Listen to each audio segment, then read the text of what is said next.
This is College Talk with Dean Aldemaro Romero Jr., a weekly program exploring the lives and work of the people of the Weissman School of Arts and Sciences at Baruch College. One always wonders about literature in other countries and even in other continents, and most people don't realize that there are different voices for different things being said in those places. And for that reason, we have invited you to come to this show to talk about what's going on in African literature, because a lot of things we know are going on. This is Dr. Tuzyline Allan, who is a native from Sierra Leone in West Africa. She obtained her bachelor's in English from Durham University in England, a master's in English from New York University, and your doctorate also in English from Stony Brook here in the state of New York. And today you're a professor in the Department of English at the Weissman School of Arts and Sciences at Baruch College, City University of New York. Welcome to College Talk, Dr. Allan. Thank you so much, Dean. Thank you very much for having me. Thank you. One of the first questions that I have for you is basically, why do you become interested in literature? Okay. Yeah. It's a long story, but actually you can pin it down to a confluence of events. It's a long story, but you can pin it down to a confluence of events. Growing up in Sierra Leone, I was fortunate enough to have a literate father, one who was educated, through the auspices of the Methodist Church, and in the between the 20s and the 40s, these were men who had the unique opportunity to attend college, albeit a biblical college. But, biblical colleges also had liberal arts and all of that. And so my dad was very particular about my own learning. And at the age of 3, I remember, in my home, we spoke 3 languages. My mom's background language, my father's, and English. English was the lingua franca of Sierra Leone, but it was also a required language or required speaking language in my home. My dad had a library of sorts, when I was lucky enough to be in that environment where you actually went to school and then came home and you were confronted with this library. Yeah. Most of those works were, the literature of colonial England at the time, Silas Manor. I was even very fortunate to find, a book by Virginia Woolf, To the Lighthouse, in that collection. And then you had the politics of West Africa at the time. From that venue, I came across books about the rising stars of the time, in decolonization, Kwame Nkrumah and others, not to mention the newspapers of West Africa. So it was a rich experience. And the transition from oral tales, folk tales, and written literature was easy for me, because in the evenings, this is how children and women and mothers spent their time, and some men who did not mind being in the domestic realm for an hour or two would participate in storytelling, in the bright glow of the moon. And, I love those sessions almost every evening, and of course, from that very early stage, I knew how to perform, in storytelling, participate, the kind of back and forth, call and response that I would find across the Atlantic when I came to America. Do you feel fortunate that you had that kind of education in comparison with other women of your generation at that time in West Africa? Yes, that's a good question. I have always been, or I've sometimes been asked about how I negotiated my environment. It's a good question because I didn't. My dad inculcated in me the value of learning. So from the very beginning, I was an avid reader. I read voraciously.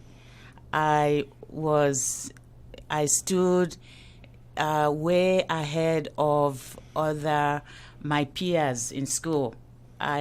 Throughout elementary and high school, I came in first, and then I went in to come first at the level known as sixth form. The British system, after Form 5, you do Form 6, and that is the equivalent, and I think a touch above the 2-year college experience here. So I lived in that bubble, so to speak, and my father reinforced somehow that position for me by inculcating in me a sense of absolute autonomy and power. I could be and do whatever I put my mind to as long as I did the work. And I think you were lucky. Probably feel very lucky about that. Yes. Now, you have a study in England. You have a study in this country. And always around African literature. That has been your main area of interest. Well, I actually did my doctorate in African American literature. And this was the experience. At NYU, I was immersed in, like any English major, I was immersed in, the standard menu of readings for the English degree. Chaucer, Shakespeare, the classics, Victorian, the whole 9 yards, the classics, Homer, the whole works. And then after the masters, in the middle of my experience at NYU, African American women writers burst onto the scene. Okay, Alice Walker, Toni Morrison, Paul Marshall, and all of these people, and I told my professors at school. There was a man named William Buckler. He wanted me very much to write my dissertation on the dramatic monologue. For some reason, I had read Browning's The Wing and the Book, and he was and responses exchanged in the classroom, led him to think that I was ready to contemplate writing my dissertation on Browning. And then Alice Walker, as I said, and others burst onto the scene, and I decided to major in Black women writers. That's what I wrote my PhD thesis in. By the time I left NYU to go to Stony Brook, because my family was moving there in 1980. Now, you have been teaching a lot of courses about African literature. Why do you think that students from other countries, what do you think they can learn by studying African literature? Quite a bit. And it is that whatever they learn is essential learning.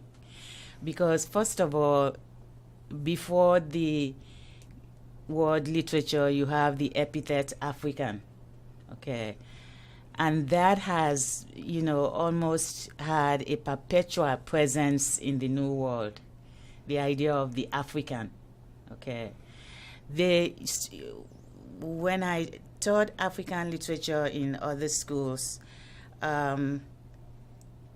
students, I discovered that they are often taken aback by the extent and the richness and the texture of the literature, okay? And then they wonder, from their various backgrounds, now how is this possible? Okay, given the colonial experience, given the aware of images about Africa and the perceptions, given the African specter that has haunted the African diaspora for centuries. So how is that? How, they now have to juggle these two realities. On the one hand, here is a body of writing that they had never actually thought about in terms of Africa, just as they haven't thought about the African woman, much less the African man. And, the images of Africa, predominate in the minds of our young people because those images have traveled through centuries. Okay. So this is where they would come across the standard text by Chinua Achebe, Things Fall Apart, that actually many critics have agreed, is the forerunner of the the modern African novel. And some of the Igbo words will throw them if Achebe uses them every now and then, but he's so skilled that he uses them in a way that you understand the meaning of the word through the context. Okay, you don't even need translation.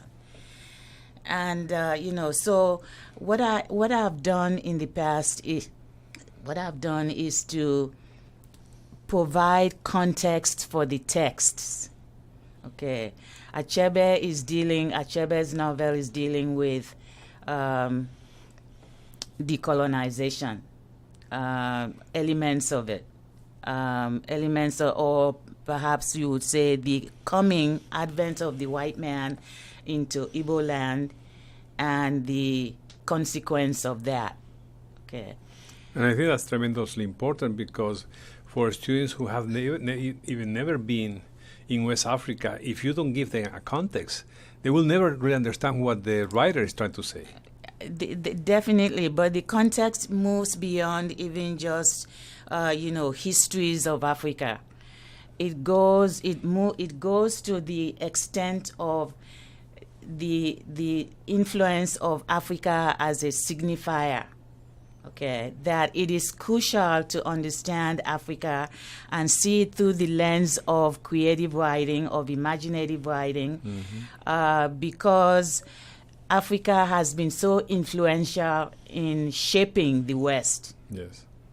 It is from that perspective that they have to stop and think and reprocess their own thinking, larger thinking on this issue. Yeah. How has that been? Of course, most would say, if I ask the question, most would say yes, through slavery. Okay. But then, and one or two of my students from the Caribbean will say slavery and colonization. Okay. And I'll say, but think of it this way, that Africa has been influential in even shaping the subjectivity of the West. Yes. Through myth, through stereotypes and all that sort of things. You can have self or the self without the other. Yeah. Okay, when you create the other, you know that the self is in jeopardy. Mm-hmm. It cannot stand alone. Yeah. Okay. So I don't like complicating things for them that I feel they might find puzzling, but in the end, we all dwell on this point that, in fact, African literature is an essential body of knowledge. Yes. And that it came about. You do even have indigenous literatures, but since the advent of the European that Achebe records so beautifully in Things Fall Apart, you have had the growth of modern African literature. It has really expanded. It's ironic almost that Chimamanda Ngozi Adichie, who is now very much a prominent figure on the literary landscape, that she too, from Igbo land, is pretty much walking in the shoes of Achebe, but also charting her own course. Yeah. Okay, so she is, and you have many of these young people who are coming out. But you had an explosion of female voices in the 70s, an explosion, to coincide with the feminist movement. Exactly. Yes, in Alice Walker, kind of gave weight to that development with her womanism, the theory of womanism, which I pretty much constitutes my first book. I read Alice Walker's womanism against Virginia Woolf's feminism. Yeah. Now, I remember reading the title of one of your books. Let me make sure that I don't miss any word here. Masculinities in African Literary and Cultural Texts. Yes. To what extent do you think that the way sexuality is being seen in Africa is different from the Western tradition? There are more parallels than differences, or similarities than differences, because the concept of what second wave feminism did for us as thinkers and readers is to make the connection that patriarchy is not restricted to the West. Mm-hmm. Okay, it is not restricted to the West. It is a way of social ordering that you'll find almost universally. Yes. Okay, and that is the privileging of the male subject, and the subsequent diminishment of the female. Okay, so patriarchy is real, and in Africa, especially for that book, what we did with the book was, first of all, to move beyond or expand the notion of feminism by moving into masculinity. Masculinity studies have been around, in the West as well. In Africa, they have they started off, as an offshoot of feminism, just as in the West. And my co-editor and I decided to focus on this issue and give it a unique bent by not only stressing masculinities in the written text, but masculinities in the cultural text, like the epic. Yes. You have the famous Malian epic Songiada, when we get to that level of the knowledge of antiquity, one wants to know when did this habit or this practice begin? Yes. Does it have antecedents? So that's what we did, and the book has actually been received well for exactly that reason. If in fact the conventions of literary texts, through that prism, people know a bit about African masculinity, then this book is highly recommended, because we see that lens widened when we come to oral text, when we come to text of culture. Yeah. Now, I was wondering, while you were talking about all these things, given the so many interesting things that you can learn through African literature, do you think that African authors have had a hard time breaking into the market, or the literary market of the West? You mean the products of African writing? Yes, African writing. Yeah, well, again, the normal paradigm of exploitation and exclusion apply here as well. One of the books for which I wrote an afterword, I literally had to hang heads with Florence Howe, head of the Feminist Press at the time, director at the Feminist Press, to publish Ama Ata Edu's Changes, because Ama Ata Edu, one of the more renowned African women writers, had a difficult time with her previous publisher, Longmans, and she needed a different publisher. And Florence Howe read the manuscript, and she said, "I love it, I love it, I love it. Tuzyline, let's work on this." So yeah, publishing has been hard. Heinemann did provide the breakthrough, for Achebe's novel, and other works. The African Child by Kama Alai. You had, people, volunteers lining up to publish these works. But after a while, when the newness of African writing seemed to recede, to fade, to wane, it became business as usual. You really had to struggle to come up with, volunteers for the publishing end of this, project. So you had African publishers coming up out of the, filling the gap.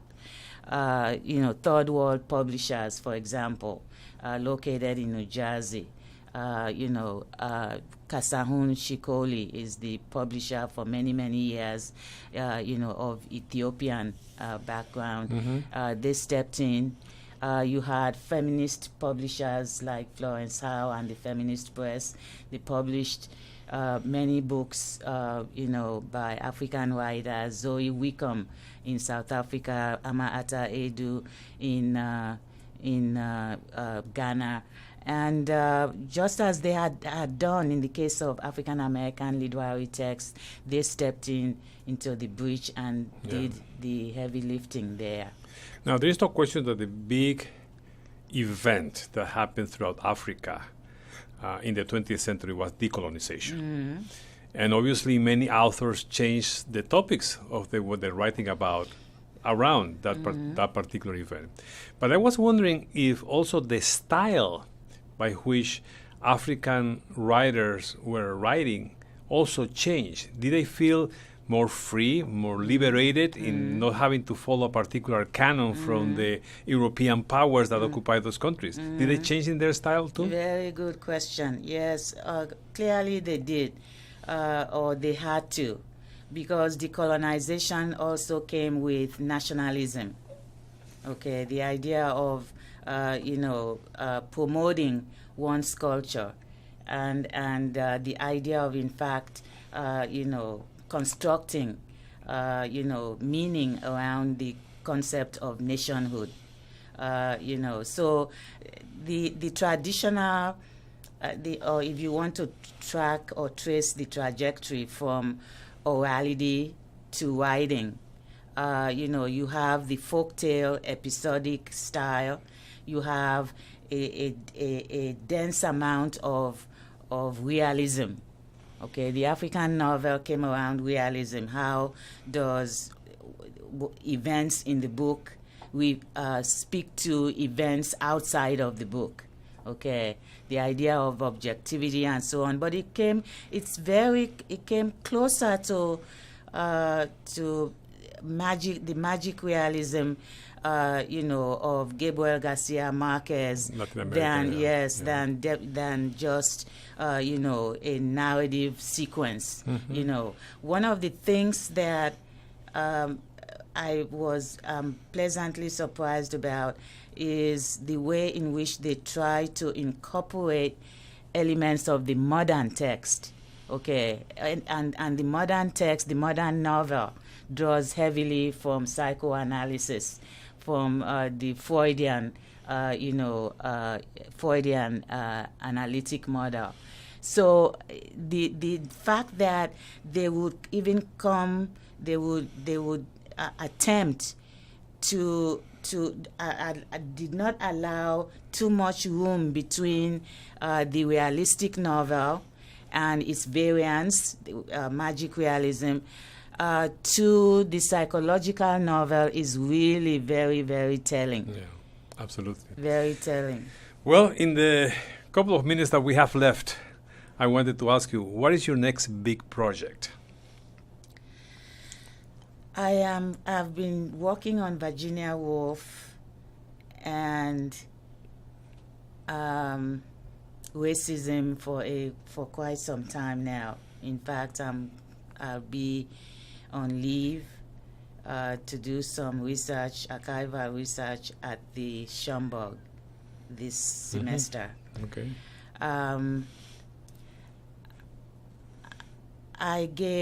am one of few, African, or let me just even say Black American scholars in the circle of Virginia Woolf Studies, and I have been rewarded by that with some attention. Picked for editing Woolf's first novel, The Voyage Out. Yeah, and also for giving keynote addresses. 2 of them I've given in the past on Virginia Woolf. So what I want to do is, having taught the Harlem Renaissance, I pretty much bringing it into for the Harlem Renaissance. I want to read Woolf's modernism alongside Harlem Renaissance modernist voices. Okay. Well, sounds very interesting. I wish you the best of luck. Unfortunately, I have many more questions for you about, for example, white voices in African literature. I know you studied the case of Lindsay Collin, for example, and all that. Collin. But as any good conversation, we run out of time very fast. From Mauritius. From Mauritius, that's right. Yes, very lovely writer. So, anyway, thank you very much for coming. Thank you for having me, and I love the series. Okay, thank you. Thank you so much. And next week we're going to have Dr. Jennifer Mangels of the Department of Psychology, who will be talking about her very interesting research on human behavior. Okay. So stay tuned. All right. Thank you. Thank you very much. This has been College Talk with Dean Aldemaro Romero Jr., a production of the Weissman School of Arts and Sciences at Baruch College. All rights reserved, 2017.